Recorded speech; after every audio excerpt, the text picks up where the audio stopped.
ओम शांति। ओम शांति। तो आज भट्टी का दिन है 27 और मुरली है 7 अप्रैल 1986 की। मुरली का विषय है तपस्वी मूर्त, त्याग मूर्त, विधाता ही विश्व राज्य अधिकारी।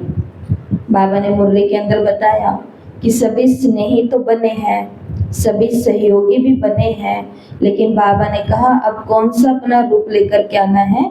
तपस्वी स्वरूप लेकर के आना है, विधाता स्वरूप लेकर के आना है, तभी विश्व के राज्याधिकारी बनेंगे।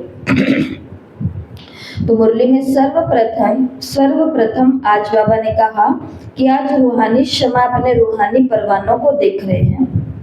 तो चारों तरफ से रूहानी परवाने रूहानी क्षमा से मिलने के लिए पहुंच गए हैं। तो ये जो मेला है, जिस मेले में रूहानी परवाने रूहानी क्षमा के लिए पहुंचे हैं, उस मेले को बाबा ने कहा ये अलौकिक मेला है। ये बच्चे जाने और बाप जाने, मधुबन में जिसकी तैयारी हम सभी भी कर रहे हैं। जैसे सुनते हैं, इंतजार करते हैं कि हमारे वाला बाबा मिलन कब होगा, हमारी टर्न कब होगी, हमारा सीजन में कौन सी बारी होगी। तो और जैसे ही बहनें हमको ये गुड न्यूज़ सुनाती हैं कि बाबा मिलन का प्रोग्राम आ गया है और हमें इस टर्न में जाना है, तो आप सभी को मालूम है कि आपको कितनी खुशी होती है, कितना अंदर में नशा चढ़ता है। तो बाबा ने कहा ये जो मेला है ना, ये गुप्त मेला है, ये बाप जाने और बच्चे जाने। अगर इस मेले के लिए किसी और को कहेंगे, किसी और को बोलेंगे, तो बाबा ने कहा उनको तो कुछ पता भी नहीं चलेगा।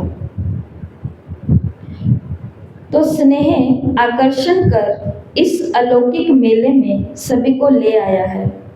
दुनिया के लिए ये मेला गुप्त है। अगर किसी को कहो रूहानी मेले में जा रहे हैं, तो वो क्या समझेंगे? रूहानी मेला, कौन सा मेला? तो हम कहेंगे ये तो रूहानी मेला है। बाबा ने कहा वो क्या समझेंगे?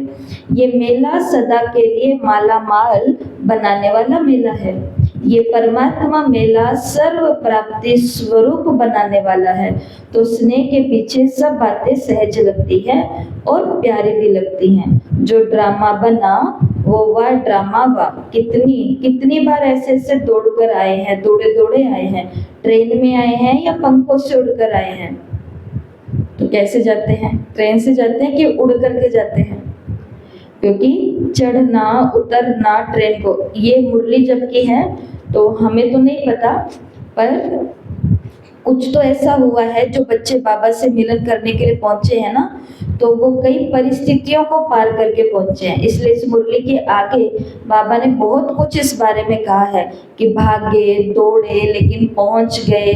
पानी तो क्या, सत्युग में तुम तो शायद पानी की भी दिक्कत आई है, तो बाबा ने कहा सत्युग में तो तुम्हारे खुद के झरने होंगे, पानी की तो कोई प्रॉब्लम ही नहीं होगी। इसके लिए बाबा को ये देख करके एक्स्ट्रा स्नेह आ रहा है कि स्नेह के पीछे सारी बातें सहज लगती हैं और प्यारी भी लगती हैं। तो जो ड्रामा बना वो वह ड्रामा वह। इसको कहा जाता है जहाँ दिल है वहाँ असंभव भी संभव हो जाता है। तो स्नेह का रूप तो दिखाया, अब आगे क्या करना है? तो ये एक पहरा जो चला, इस पहरे के अंदर बाबा ने ये बताया है कि आप जिस मेले के अंदर पहुंचे हो, ये मेला कौन सा मेला है? अलौकिक मेला है, रूहानी मेला है, बाप और बच्चों का मेला है, सर्व प्राप्ति कराने वाला मेला है, माला माल बनाने वाला मेला है। और ये एक ऐसा मेला है जिसको आप जानो और बाप जाने और कोई न जाने। और इसी मेले के अंदर स्नेह से आए हैं। अब मुरली जो टाइटल है वो वाली मुरली शुरू हो रही है, क्योंकि बाबा ने कहा स्नेह का तो रूप दिखा दिया भाई, प्यार तो बहुत है, श्रेष्ठ है और श्रेष्ठ ही रहेगा। लेकिन अब बाबा ने कहा बाप दादा और अब क्या विशेष चाहते हैं? स्नेही आत्माएं हो, सहयोगी आत्माएं हो, सेवाधारी आत्माएं भी हो, अभी महातपस्वी आत्माएं बनो। अपने संगठित स्वरूप की तपस्या की रूहानी ज्वाला से सर्व आत्माओं को दुख अशांति से मुक्त कराने का महान कार्य करने का समय है। और ये जो अव्यक्त इशारे पा रहे हैं ना, ज्वालामुखी याद वाले, उसके अंदर इस मुरली के भी पॉइंट है। अव्यक्त इशारे कौन से होते हैं? जो अव्यक्त मुरलियों से बाबा ने इशारे दिए हैं। तो बाबा ने कहा स्नेही बने, सहयोगी बने, सेवाधारी बने। अब कौन सा रूप बनाओ? अपना महान तपस्वी का रूप बनाओ, क्योंकि खूने नाहक खेल की लहर बढ़ती जा रही है। सर्व आत्माएं अपने को बेसहारा अनुभव कर रही हैं। ऐसे समय पर सभी सहारे की अनुभूति कराने के निमित्त आप तपस्वी आत्माएं हो। तो मनुष्य आत्माएं जो है ना, वो प्रकृति से, वायुमंडल से, अन्य मनुष्य आत्माओं से, मन की कमजोरियों से, तन से बेचैन है। तो ऐसी आत्माओं को सुख चैन की स्थिति का 1 सेकंड में अनुभव कराएंगे तो आपका दिल से बार बार शुक्रिया मनाएंगे। किसी भी बेचैन आत्मा को जो बाबा के घर पहुंचती है, उसे अगर हम, या हमारे तक पहुंचती है जहां भी हम रहते हैं, उन आत्माओं को सुख और चैन की स्थिति का अनुभव अगर हम कराते हैं तो वो हमें अनुभव कराने में लगा 1 ही सेकंड, 1 ही बार, लेकिन वो शुक्रिया कितनी बार करते हैं? दिल से बार बार करते। जब जब उनको वो दिन याद आएगा तब तक वो उनका बार बार शुक्रिया करेंगे। इसलिए बाबा ने कहा, और ये कार्य कब हो पाएगा? ये कार्य केवल स्नेही, सहयोगी और सेवाधारी बनकर नहीं होगा। किसी बेसहारा आत्मा को सहारा अनुभव कराना, मन की कमजोरियों से उसको सुख का अनुभव कराना, उसके लिए बाबा ने कहा तपस्वी स्वरूप की आवश्यकता है। अभी बाबा ने कहा अखंड महान लंगर लगाओ, क्योंकि रॉयल भिखारी बहुत है। धन के भिखारी नहीं होते, लेकिन मन के भिखारी अनेक प्रकार के हैं। आत्माएं, अतृप्त आत्माएं प्राप्ति के बूंद की बहुत प्यासी है। इसलिए भी संगठन में विधातापन की लहर फैलाओ। तपस्वी मूर्त का अर्थ है तपस्या द्वारा शांति के शक्ति की किरणें चारों ओर फैलता हुआ अनुभव में आए। तो आज का पहला होमवर्क, हम सभी को क्या करना है? एक ऐसा ज्वाला का चित्र बनाना है। ठीक है? तो मुरली के अंदर जो बाबा ने कहा अपना तपस्वी स्वरूप अब इमर्ज करो, तो ये अपना तपस्या का रूप है, ज्वाला का रूप। तो ये आपको बनाना है, और जब इसको बनाएंगे तो इसके आसपास से जो किरणें निकलती हुई दिख रही हैं, तो क्या अनुभव करना है? चारों ओर शांति की शक्ति की किरणें फैल रही हैं। और ये ज्वाला कौन हूँ? ये ज्वाला मैं हूँ। और इसके अंदर जो ये तेज है, इस ज्वाला के अंदर तेज किस चीज का है? तपस्या का। दुनिया के अंदर भी जो आत्मा तपती है ना, वही निखरती है। जो उस दिन भी आपको कहा था, सूरज कितना रोशनी देता है, लेकिन वो पहले तप भी तो रहा है ना, तो रोशनी दे रहा है।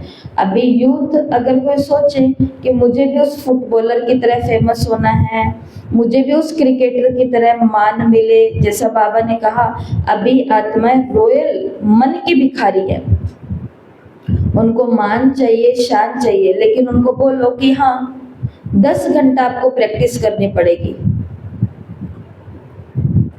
और 2 घंटा आपको जिम जाना पड़ेगा, 4 घंटा आपको ये करना पड़ेगा, बस 4 ही घंटा आपको सोना पड़ेगा।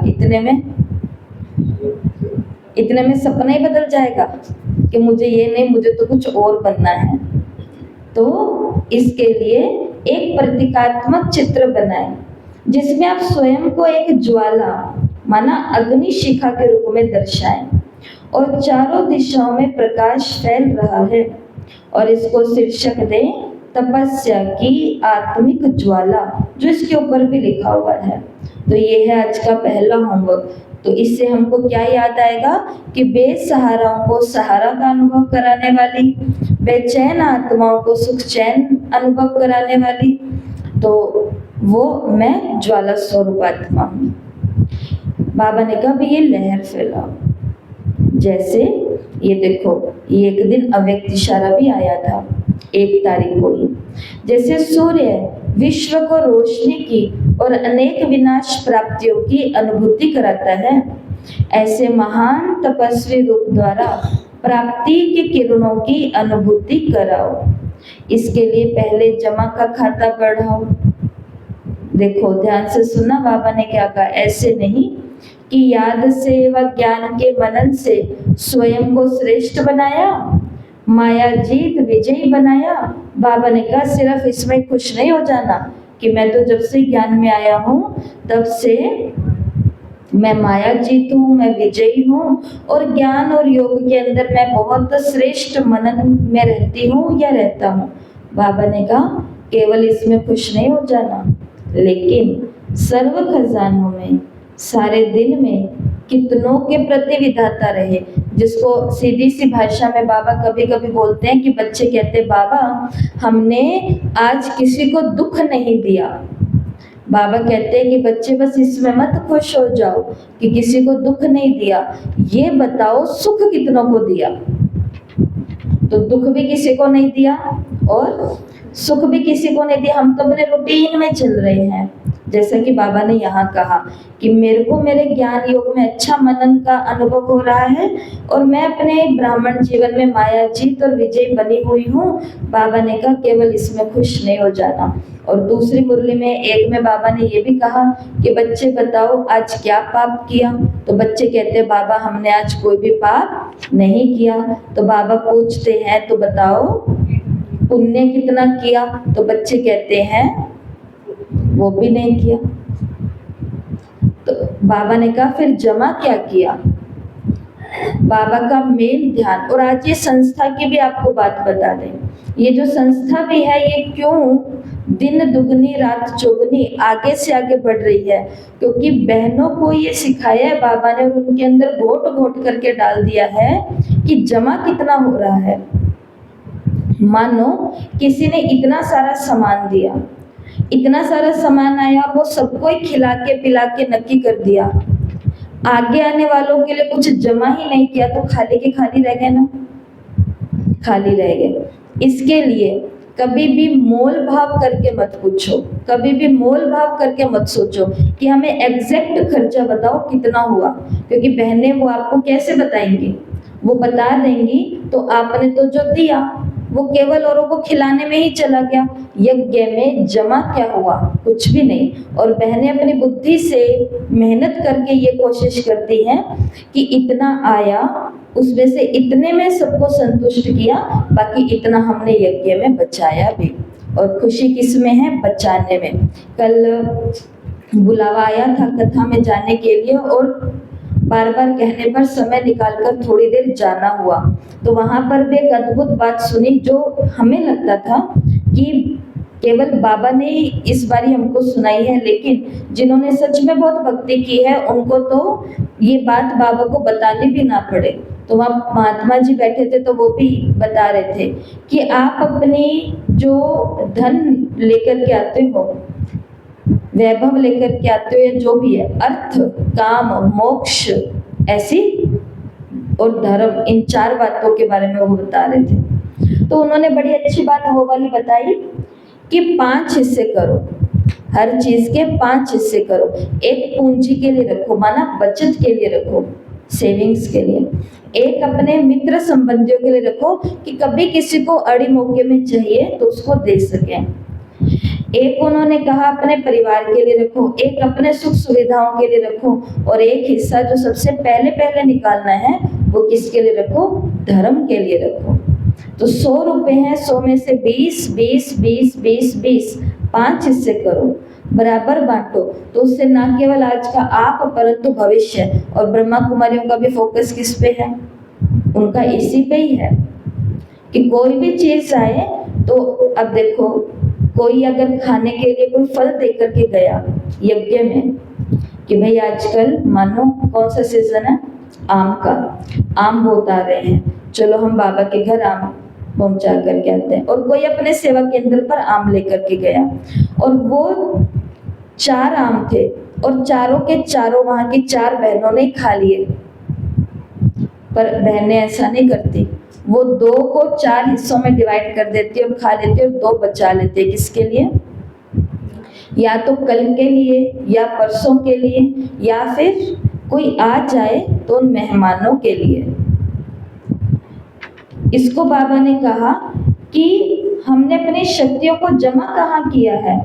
हम तो अपने जीवन को निर्विघ्न बना करके चल रहे हैं, या फिर दूसरी बात क्या कही?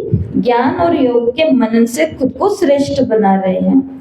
अब बाबा ने कहा सर्व खजानों में सारे दिन में कितनों के प्रति विधाता बने? तो अभी अपना चार्ट रखो। कौन सा चार्ट रखना है? खुशी का खजाना।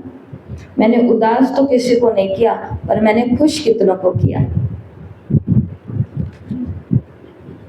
हम जा रहे हैं, हम किसी बिल्डिंग में जा रहे हैं, या किसी दुकान में जा रहे हैं, या किसी बैंक में जा रहे हैं। आगे गेट कीपर खड़े होते हैं ना, उनका क्या काम होता है? गुड मॉर्निंग, नमस्ते नमस्ते नमस्ते, ऐसे ऐसा करना। हम उनको देखें या ना देखें, उनको कोई लेना देना नहीं है।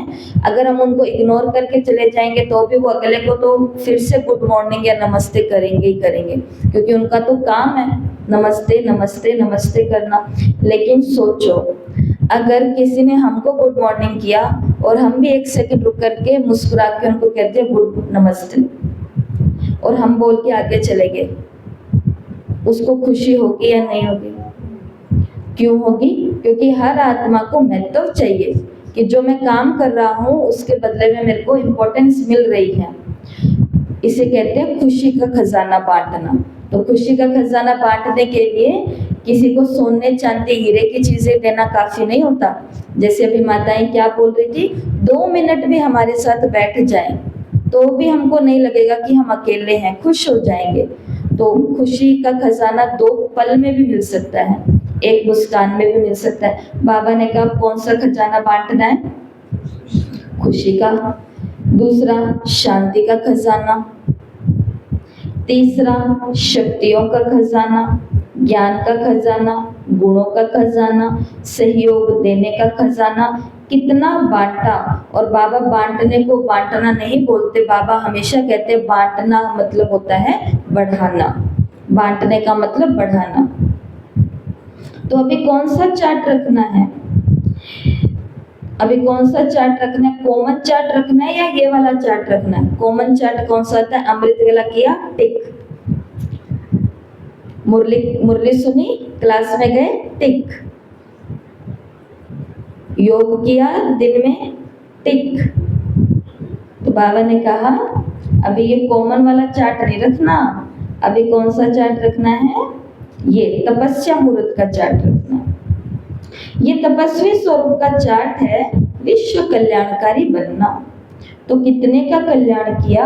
या स्व कल्याण में ही अभी समय जा रहा है? स्व कल्याण करने का समय बीत चुका है, मतलब बोर्ड लग चुका है। स्व परिवर्तन। और ये तो सच में हमें भी महसूस हो रही है अभी ये बात, कि बात एकदम राइट है कि आत्माएं खुद को चेंज करना चाहती हैं, लेकिन परिस्थितियां बार बार ऐसे बन रही है कि सारी मेहनत किसके ऊपर लग रही है? अब मेरे ऊपर, खुद के ऊपर लग रही है, क्योंकि बहुत काल का अभ्यास हो गया और शायद अब बोर्ड लग गया है। इसलिए जिनको अभ्यास था खुद के साथ औरों को भी करने का, वो कर रहे हैं। बाकी कभी भी कोई चीज का लास्ट नहीं होता है, हर दिन बाबा ने तो वरदान ही दिया। लेकिन बाबा इशारा दे रहे हैं कि खुद के कल्याण करने का समय बीत चुका है, अब विधाता बनने का समय आ गया है। अगर अब तक भी विधातापन की स्थिति का अनुभव नहीं किया तो अनेक जन्म विश्व राज्याधिकारी बनने में पद्मापदम भाग्य को प्राप्त नहीं कर सकेंगे, क्योंकि विश्व राजन विश्व के माता पिता अर्थात विधाता हैं। तो अब के विधातापन के संस्कार अनेक जन्म प्राप्ति कराता रहेगा। अगर अभी तक लेने के संस्कार हैं कोई भी रूप में, तो नाम लेवता, शान लेवता, किसी न किसी प्रकार के लेवता के संस्कार विधाता नहीं बनाएंगे। तो अब लेवता ने अब क्या बनना है? देवता बनने का समय बाबा ने तो बहुत देने का समय है। तो ये हद के लेवता त्याग मूर्त और तपस्वी मूर्त बनने नहीं देगा। इसलिए अबाध की इच्छा मात्रम अविद्या बनना है। अपना जो कर्तव्य है वो कर्तव्य करना है, क्योंकि आज की साकार मुरली में बाबा ने स्पष्ट कह दिया है कि माया किसी भी मनुष्य के रूप में विघ्न बन के आएगी, समस्या बन के आएगी, परीक्षा और पेपर बन के आएगी। तो फिर वहां पर हमें इच्छा मात्र अविद्या कि मेरा जो फर्ज है, मेरे को मेरा फर्ज पूरा करना है, देवता बनने का, नाम मिले, शान मिले, किसी भी प्रकार के लेने के संस्कार नहीं। बाबा ने कहा जो लेने के संकल्प करता है वो अल्पकाल के लिए लेता है और सदा काल के लिए गवा देता है। तो तपस्वी रूप में विशेष विघ्न रूप यही अल्पकाल की इच्छा है। कौन सी इच्छा? नाम, मान और शान। और ये इच्छा तो जैसे जैसे ज्ञान आगे बढ़ता है वैसे वैसे ये भी आगे बढ़ता जाता है। और मैंने तो उस दिन भी बोला था, क्योंकि हम तो ये समझते हैं कि जब जब नाम, मान, शान की इच्छा आती है, इससे सब गुजरते हैं, तब तब अपने आप को कहना जो हमने अनुभव किया वही आपको बता रहे हैं कि ऐसा मैंने क्या ही कर दिया कि जो मेरे को मान शान मिले। या तो पहले हम कुछ करें, कुछ करेंगे तो हमको मांगना नहीं पड़ेगा, अपने आप ही हमारा स्थान होगा, अपने आप ही लोग होंगे, अपने आप ही चीजें होंगी, अपने आप ही होगा। लेकिन उसके लिए पहले तपस्वी रूप तो धारण करना पड़ेगा ना। और बाकी बाबा ने कहा ये तो इच्छा त्यागनी पड़ेगी। क्यों? ध्यान से सुनना, यही एक मुख्य सबसे मेन पॉइंट है। मेन पॉइंट वही होता है जहाँ पे कमी बताई जाती है कि कमी कहाँ रह रही है। तो कमी यही है, तपस्वी रूप बनने में विघ्न रूप यही अल्पकाल की इच्छा है। कौन सी इच्छा? मान लेवता, शान लेवता, नाम लेवता। मेरा थोड़ा नाम तो वैरायटी संस्कार होते हुए भी विधातापन के संस्कार अन्य संस्कार को दबा देगा। इसके लिए बाबा ने कहा भी स्नेह का सबूत दो, तपस्वी मूर्त बनने का सबूत दो। क्योंकि एक बार अगर हम विधातापन के संस्कार में आ गए, देने के संस्कार में आ गए, तो पीछे वाले ये जितने भी संस्कार है ये दब जाएंगे। उसके लिए मेहनत नहीं करनी पड़ेगी। तो हम तो ये चाहते हैं ना कि ऐसा कोई मैं एक संस्कार धारण करूं जिससे ये पुराने सारे संस्कार इमर्ज ना हो। तो वो संस्कार कौन सा है? जो आज की साकार मुरली में भी बाबा ने कहा, विश्व निर्माता हूं मैं मास्टर। खुद को बुजुर्ग समझो और बाकी सबको क्या समझो? बच्चा। ऐसे ही खुद को विधाता समझो और सबके लिए मैं क्या हूँ? दाता हूँ। दाता हूँ, देने वाला हूँ। और मुरली की लास्ट पॉइंट, बाप दादा अनेक राजों से ये विशेष समय दे रहे हैं। कुछ राज गुप्त हैं, कुछ राज प्रत्यक्ष है। अभी भी ड्रामा के बहुत सारे राज गुप्त हैं, जैसे कृष्ण के जन्म के बारे में, वो विनाश की अंतिम वेला के बारे में बहुत सारे राज हैं, क्या क्या सीन होंगे। लेकिन विशेष हर एक इतना टेंशन रखना कि सदा बिंदु लगाना है, बिंदु लगाना है और सिंधु बन सभी को भरपूर बनाना है। जैन धर्म में एक गीत आता है, उस गीत में बोलते हैं बिंदु भी हम, सिंधु भी हम, भगत भी हम, भगवान भी हम। तो उसका मतलब क्या है कि आत्मा के अंदर सारी क्वालिटी, रूप में वो बिंदु है, लेकिन सर्व आत्माओं को भरपूर करने में आए तो वो एक सिंधु के समान है। वैसे ही अभी हम भगत के रूप में होते हैं, भगवान दो दो दो, लेकिन द्वापर युग में हम खुद भगवान के रूप में होते हैं, जहाँ हम कईयों को दे रहे होते हैं।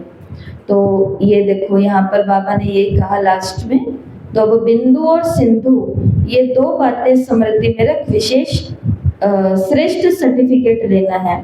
तो सदा ये संकल्प की सफलता से आगे बढ़ते रहना, बिंदु बनना है, सिंधु बनना है, बिंदु बनना है, सिंधु बनना है। तो बिंदु कहाँ बनना है? अपने रूप में।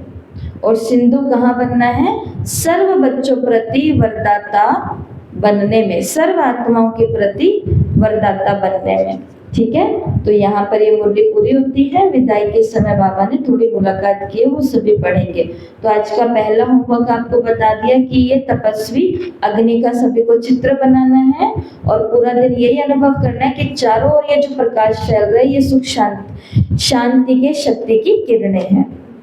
दूसरा होमवर्क है अपने डायरी में 2 हिस्से बनाने हैं, 2 स्तंभ बनाने हैं और एक जो बाईं तरफ है उसके ऊपर लिखना है कि पहले मैं कैसे लेता था।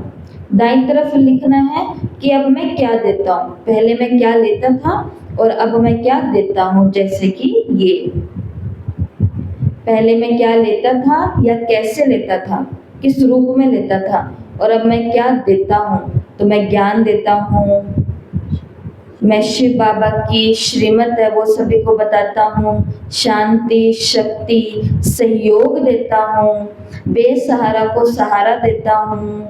तो ऐसा।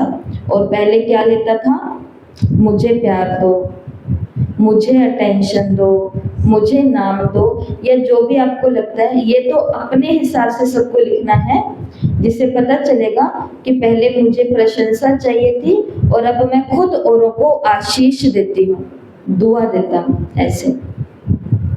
और आज का तीसरा और लास्ट होमवर्क, आंखें बंद करनी है, स्वयं को एक शांतिपूर्ण झरने के नीचे अनुभव करना है और वो झरना पूरे विश्व में प्रवाहित हो रहा है।